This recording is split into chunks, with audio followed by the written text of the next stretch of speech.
నేను ఒకటే చెప్పాను అధికార యంత్రాంగానికి అందరికీ మొట్టమొదటి మీటింగ్లో, నాకు లంచాలు అవసరం లేదు, మిమ్మల్ని ఎవరిని డబ్బులు అడగను, నేను ఈ కాంట్రాక్ట్ ఎవరికి ఇస్తున్నారని అడగను, కానీ నేను అడిగేదల్లా ఇచ్చిన కాంట్రాక్టర్ సవ్యంగా పనిచేస్తాడా లేదా అదొకటి అడుగుతున్నా. అలాగే ముందస్తుగా చెప్పిన మీటింగ్లో, రివ్యూ మీటింగ్లో ఒకటే అడిగా, నేను ఇప్పుడు దాకా నా జీవితంలో నేను సంపాదించిన డబ్బు అకౌంట్లో కూడా ఇప్పుడు చూడడం, ఖర్చు అయితే ఖర్చు అయింది, ట్యాక్స్ వచ్చే డబ్బులు వచ్చినాయి, ట్యాక్స్ కట్టే ఇంతే పెట్టుకున్నా.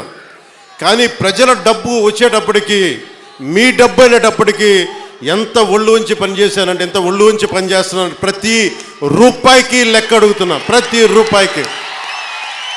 మీ కష్టం అది, మీ స్వార్జితం.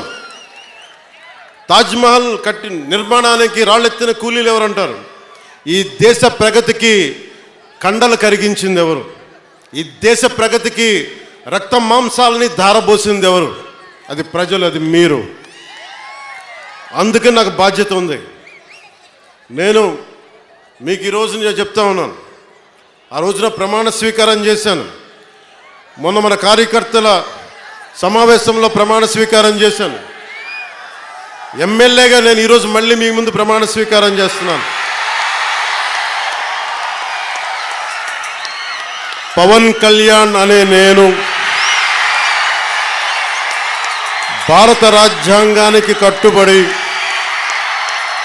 నన్ను అఖండ మెజారిటీతోటి గెలిపించిన నా పిఠాపురం పుర ప్రముఖులకు, పెద్దలకు, ప్రజలకు, యువకులకు, ఆడపడుచులకు, తల్లులకు, యువతులకు, ప్రతి ఒక్కరికి, అన్ని వర్గాల వారికి, ఎస్సీ, ఎస్టీ, బీసీ, ఓసీ, అన్ని మతాలు, ఇస్లాం, క్రిస్టియానిటీ, అన్ని కులస్తులందరికీ నేను హామీ ఇస్తున్నాను,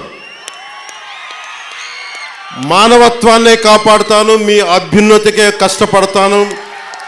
నేను లంచాలు తీసుకోను, నాకు అలాంటి అవసరం లేదు, మీ అభ్యున్నతికే నేను కష్టపడతాను.